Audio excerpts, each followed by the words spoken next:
Welcome to RLP Audiobooks channel, the channel that brings forgotten books back to life in audio format, so you can listen to whenever and wherever you desire, whether you're driving, chilling, and even sleeping. Please consider subscribing to the channel and click the notifications button so you don't miss out on any other videos. Now, relax, listen, ponder, and enjoy. Surah 90. Al-Balad. Context. Period of revelation. Its subject matter resembles those of the earliest surahs, revealed at Mecca, but it contains a pointer, which indicates that it was sent down in the period when the disbelievers of Mecca had resolved to oppose the Prophet, and made it lawful for themselves to commit tyranny against him. The theme and subject matter. In this surah, a vast subject has been compressed into a few brief sentences. It's a miracle of the Qur'an that a complete ideology of life, which could hardly be explained in a thick volume, has been abridged most effectively, in brief sentences of this short surah. Its theme is to explain the true position of man in the world, and of the world in relation to man, and to tell that God has shown to man both the highways of good and evil, has also provided for him the means to judge and see, and follow them, and now it rests upon man's own effort and judgment, whether he chooses the path of virtue, and reaches felicity, or adopts the path of vice, and meets with doom.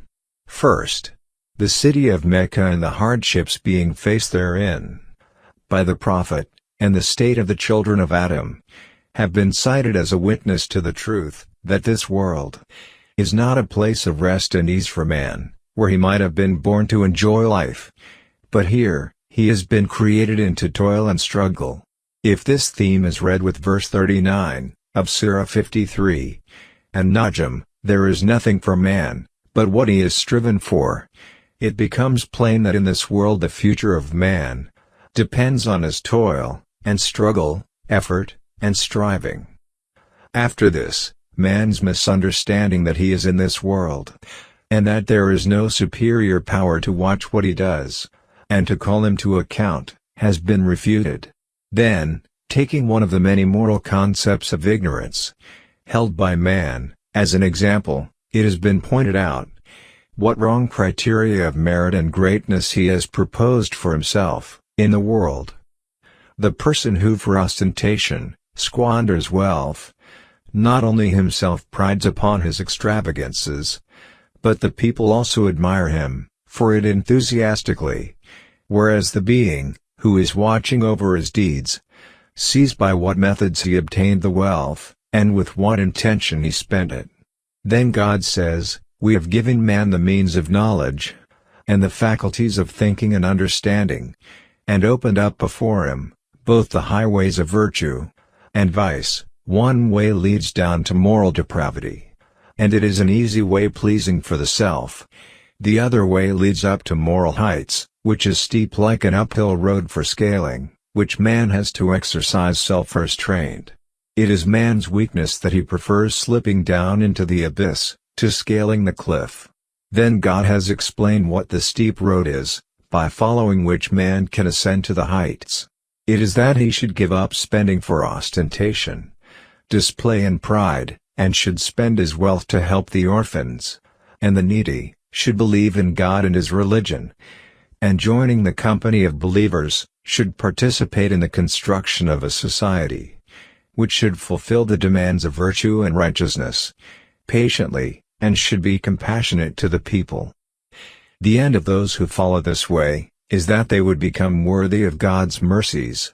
On the contrary, the end of those who follow the wrong way is the fire of hell, from which there is no escape.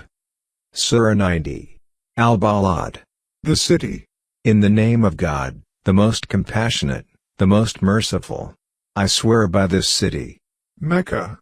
And you, O Muhammad, are free of restriction in the city, and by the Father, said to be Adam, and that which was born of him, we have certainly created the human being into hardship. Does he think that never will anyone overcome him? He says, I have spent wealth in abundance. Does he think that no one has seen him? Have we not made for him 2 eyes, and a tongue, and 2 lips, and have shown him the 2 ways of good and evil? But he has not broken through the difficult pass, meaning the steep incline, or obstacle. In other words, he has not spent in the cause of God, but only boasts of spending in front of others. And what can make you know what is breaking through the difficult pass? It is the freeing of a slave, or feeding on a day of severe hunger, an orphan of near relationship, or a needy person in misery, and then being among those who believed, and advised one another to patience, and advised one another to compassion. Those are the companions of the right. Or, the companions of good fortune, meaning, those who receive their records in their right hands, and proceed to paradise.